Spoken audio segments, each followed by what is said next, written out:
Hello everyone, what's up and welcome back to another video. I don't know if you can see it, but I've got reindeer antlers on, so I'm fully in the Christmas spirit. I was gonna put my Christmas tree behind me, but it's all the way in the lounge, and yeah, I've been doing some admin on my books and all the books that I have, so everything is scattered around us. Me, actually. So it looks chaotic in here. It's as if we're moving and we're not.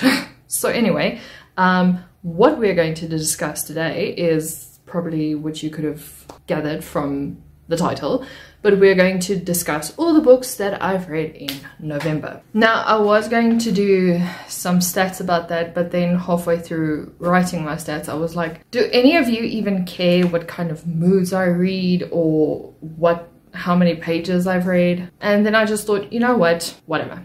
It's not important. What is important is the books that I read and the books that I enjoyed. And so we're just gonna dive straight into it. But before we get started, please remember to like the video, subscribe, and comment down below how many books you've read in November. I almost said August. And let's just get on with the video.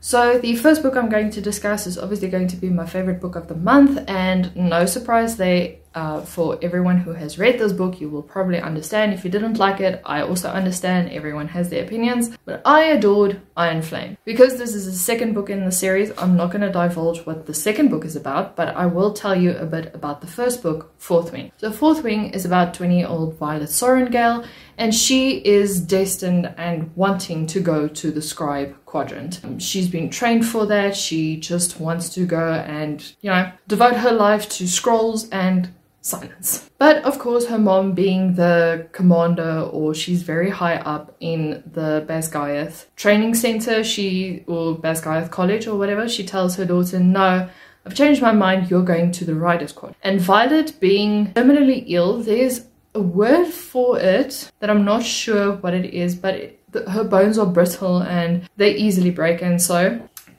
this comes to as a surprise for her, because she's like, I can't do that. I can't be in the Riders Quadrant, because the Riders Quadrant is basically an elite group of dragon riders, and she's like, yeah, I can't do that. And her mom says, I believe in you, but in her very not so mother-loving way, that she believes in her and she doesn't have a choice, so she has to go. And while she's on this training battlefield, she discovers that she has a lot of enemies because of who she is and because of who her mother is. And her biggest enemy is Xaden Ryerson. And her life just keeps on continuing being in danger throughout the book. That is Fourth Wing. And Iron Flame is a bit more politically wise, is a bit more focused on war, it's a bit more gruesome. So Iron Flame is a build-up of Fourth Wing, and it was, in my opinion, done really great. I enjoyed every minute of it. Fourth Wing and Iron Flame is a lot like a fantasy that you just want to read for fun. It's, well, all books are reading for fun, but you can get through it so quickly that, you know, you can finish it in a day if you really want to. My best friend and I, because we buddy read it, we found that Iron Flame read a bit slower because it's more focused on political stuff and is more focused on the war. So, you know, it does read slower. There's more things to be discussed in this book. But overall, it was a very enjoyable read. I gave it 5 stars. And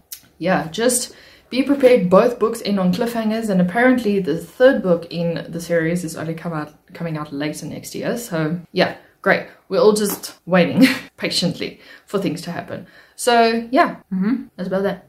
Okay, so now we jump to the first book that I read for this month, and it was an advanced reader's copy from Second Sky Books via NetGalley, and it is Blood of Wolves by G.N. Gudgian. Because this is the third book and the final book in the series, I am not going to divulge in it. It has severe spoilers, but what I can tell you about the first book, which I believe is Hammer of Fate, we follow Adelaide. I don't think she has a last name. And she is from the northern part of this world, where they really divulge into old gods and rune magic and how to heal people via these rune magic. But because she was found with, I think, a stable boy or something, they were canoodling, her father sent her to another kingdom where she was forced to become like part of a covenant. And in this covenant, she is forced to take on the religion of the new gods and all that kind of things. And she continuously tries to escape this covenant, but she's always caught at the last minute and always punished severely for it. And the day when it really seems like she's going to get out of this covenant, she sees a group of Iskarians, I believe that's how you pronounce it, and they are like the higher up in this new religion they have, and they are planning on torturing an old man for information because they believe he has a trinket that, well, not a trinket, but like a holy thing they want. What is that? That is not a holy item. He knows where the holy item is, and they want to torture it out of them using his son.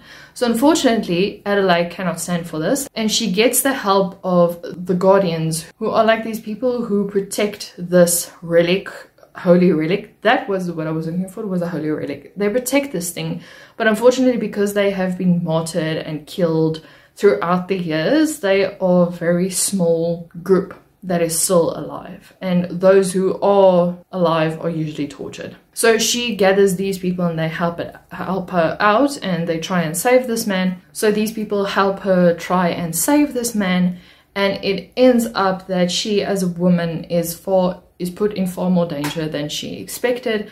And this is where the story really kicks off. So I'm not going to delve further into it because I can speak about these books for days on end.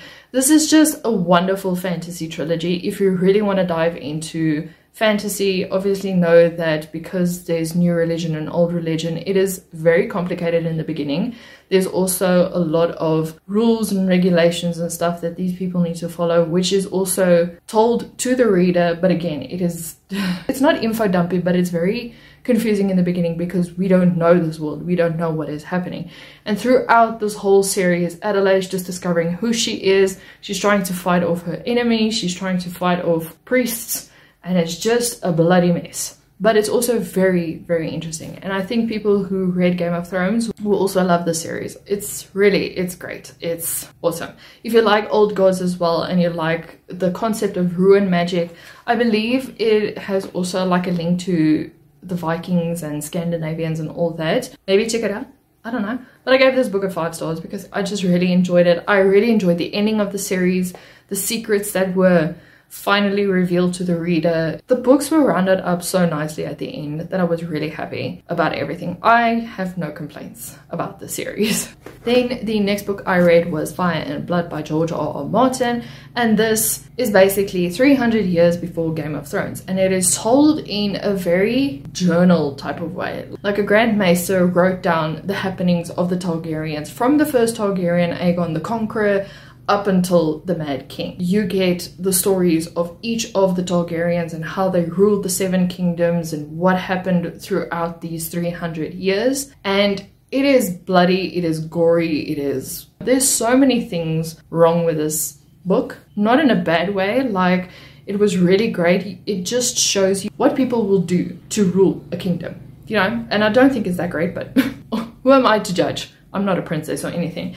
And this was chronicled by a maester in the Citadel. So he pens down what happens to each Targaryen family. And I read this book the first time and I was like, okay, cool. I didn't complete it. I got up until page 76 or 56, somewhere around there. I didn't get very far. I just didn't like the writing style. I thought it was going to be a story. Like Game of Thrones, like, you know, you follow each person. And it was very weird to get into this book the first time, so I DNF'd it. I soft DNF'd it. And then the other day, I discovered the audiobook on Everend, and I was like, let me give it another try because I really want to read this book. I'm really curious to see how the Targaryens started. And I dove into this book with the audiobook, and it really helped immensely. I enjoyed this book so much. The other thing I loved about this book is some of the rulers were really great. I loved Aegon Aegon the Conqueror. He was the first ruler, and I also liked his son, I would say, but not the bloody one who always sought revenge everywhere he went, the softer one. I liked his ruling. He was very lovable towards his wife. He was also very lovable towards his children, which also affected the further generation. But you know, what can one do? Gave it a 4 out of 5 stars, or 4.5 out of 5 stars. The only thing for me was the storytelling. It was just a bit different, so somewhere along the line I couldn't get used to. And the names, there were so many names. Like, they mention name after name after name, and I'm just like, who are you again? So that was the only downside about this book, is all the names and the 30 to 40 page chapters. The other downside about these books, as well as, I believe it's like the Game of Thrones books, or I've heard whisperings that it's like the Game of Thrones books, that the next book is never going to see the light of day. So I'm hoping it is, because even though this took me a long time to get through, I would really want to read the next, because I think we only got to Aegon the Third, right? And there's still these people we need to discuss. So I have questions. Is the next book coming out? Is it not? It's all up for debate. The next book I read was also an advanced reader's copy from the author herself, Cheryl Khan, and it is Kai Katana. In the beginning, I felt it gave me dystopian feels, because Kai wakes up in a body bag. She's being transported somewhere, and she's like,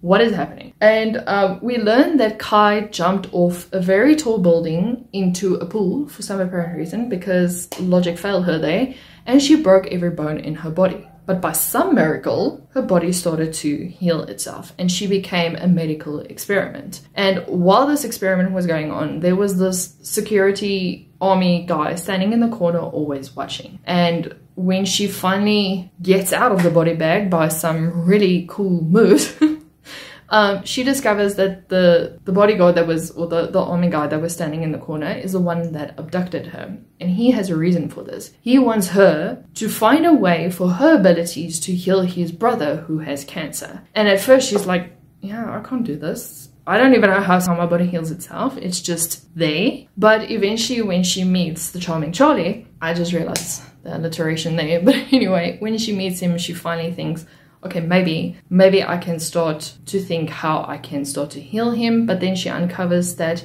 his cancer is only a portion of what is going on, and with his illness actually, and that envelops like a whole new paranormal situation in it.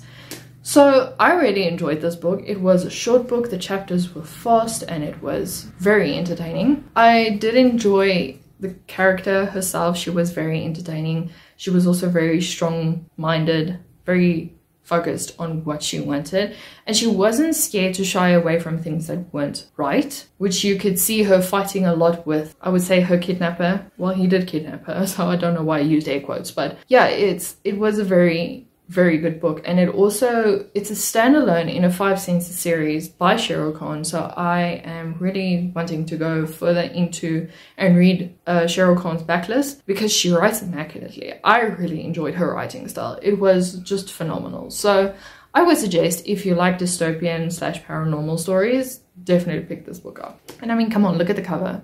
It's such a beautiful cover. For Kai Katana, I gave it 5 stars. I can't remember if I said it, but I'm just gonna spew it out there. The next book I read was The Mermaid Witch in the Sea by Maggie Tokuda Hall. Okay, before we dive into that. So in this book, we follow an Imperial called Lady Evelyn, and she is sent off with like a group of people on a ship so that she can be married off to another Imperial guy who is very questionable by himself. But anyway, that's not the point. And then we get Flora, whose pirate name is Florian, because she has to protect herself and become a man whenever she's on the ship, because the pirates are morally, there's no morals.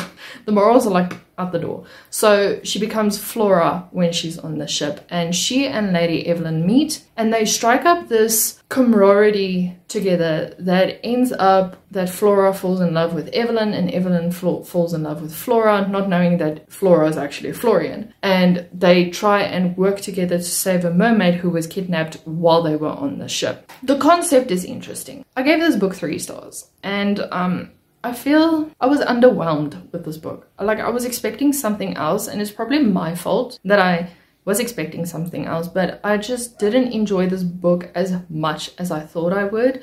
I thought we were going to dive deeper into mermaids and pirating, and that wasn't the issue. I mean, it was, it's hard to explain. I was wanting a Pirates of the Caribbean feel, and that was not what this was. This was a mash of Pirates of the Caribbean with the mermaid, Pirates of the Caribbean where they go to Calypso, and Pirates of the Caribbean Dead Man's Chest, I think. But the sea is alive. I don't know. It's a mess. And then the ending was weird. So I don't see how there's going to be a second book. Although I read a sample of the second book and I see it's about another character in here that I really disliked. So all in all, this book was okay. It just wasn't my cup of tea. Then the next book I read was The Inheritance Games by Jennifer Lynn Barnes. And wow. Just wow. So we get a main character called Avery, and she is down in the dumps. You know, she still has school, but she's barely getting by. She's working like 5 jobs just to stay afloat. And she's also staying with her sister because her mom unfortunately passed away with a big secret. Her mom told her, like, her last words were, "I have a secret." That's all we know. And we're still wondering what that is. But anyway, so Avery is contacted by the Hawthorne brothers' lawyers and told that she needs to be at this big money man's will reading, and it turns out that she has inherited everything, basically. And now the whole Hawthorne family is like, excuse me, what is happening here? And turns out it's a whole puzzle piece of solving mysteries as to why Avery was chosen to be the one to receive all this money. That is the best I can explain it, and I'm sorry, but that was just bad, and I know it. If you've watched the original Knives Out, yeah, it has the same feel. But I really did enjoy it. I gave it a 4.5 out of 5 stars. I think the mystery behind it all is just like, wow. And the fact that her mother says, "I have a secret," and we still don't know what it is, like, tell us. Find out for us what is happening. What secret do you have? And then the secrets that Avery also has at the end was just like, okay, this is getting good. So yeah, it was a great time. I really enjoyed this. Then I read Rule of Wolves by Leigh Bardugo. It is somewhere in the stack and I don't want to remove it now, so we're just going to put a picture up here. Okay, cool. Rule of Wolves. This is so difficult to explain. We are following King Nikolai with his shadow monster. We are following Zoya, who has inherited even more power, and we're following Nina. She's in Fjerda doing her thing, and she's trying to save the Fjerdans there and trying to make them think that Grisha aren't witches, they just people born with power. And that's the only thing I can tell you without giving spoilers. Which is bad, because if you want to understand this book, you would need to go back all the way to Shadow and Bone. So that's a mess on its own. And of course, we're also following the whole gang as they gear up for war, because war's coming and Fjerda is ready to unleash war on Ravka, and Ravka is not ready. I really enjoyed this book. I think I gave it a 4.5 out of 5 stars as well. There was just so many things that each chapter ended on a cliffhanger. Each chapter just, I couldn't stop reading this book. I really enjoyed it. Yeah, I do have a vlog up for it. I can't remember which side, either side, you know, just have a look at it.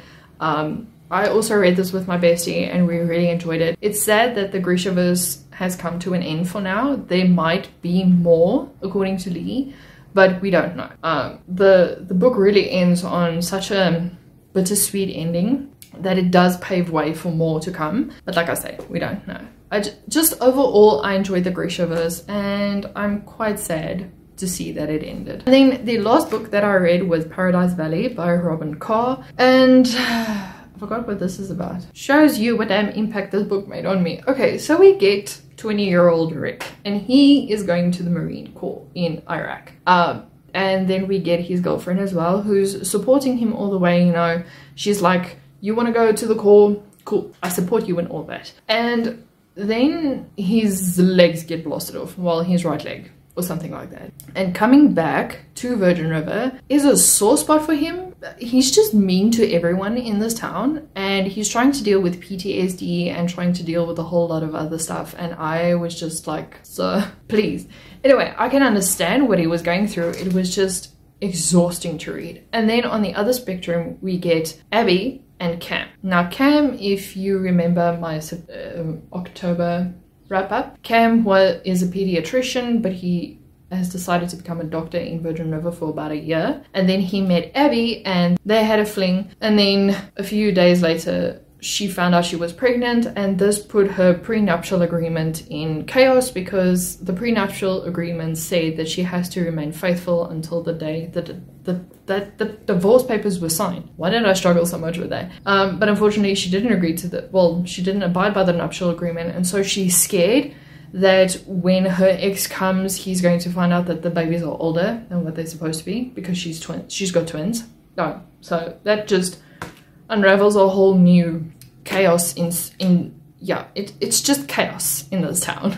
Basically follow those two romances and how they build up together and how Rick finally accepts who he is with Lizzie. Am I giving everything away? It's obviously going to be that because it's a romance. I gave it 4 stars because the ending was satisfying, even though I knew everything was going to work out okay in the end. But it was just, I don't know, Rick's situation, the way he was moping around everywhere was just like, yeah. I haven't been in that situation, so I don't know how it feels. I can understand it, but I don't know how it feels. I don't know if that makes sense. But yeah, and Abby as well, she was just a big drama queen that was just, it tired me out. So it annoyed me so much. And the first half of the book that I was reading, I didn't have access to the audiobook, so it was so much torture getting through this book. And then the last half I was just like, you know what, I'm going to listen to it with the audiobook because my Everend subscription renewed and I could finally listen to it. And it was enjoyable in the end. If I can get through these books faster, it would be great. But sometimes, you know, some characters just annoy you. You know, it is what it is. Anyway, that is going to be it for this video. I really hope you guys enjoyed it. If you did, please remember to like and subscribe. And stay tuned for Friday when my vlog is coming up. Hopefully. I really hope. See you guys in the video on Friday. Bye.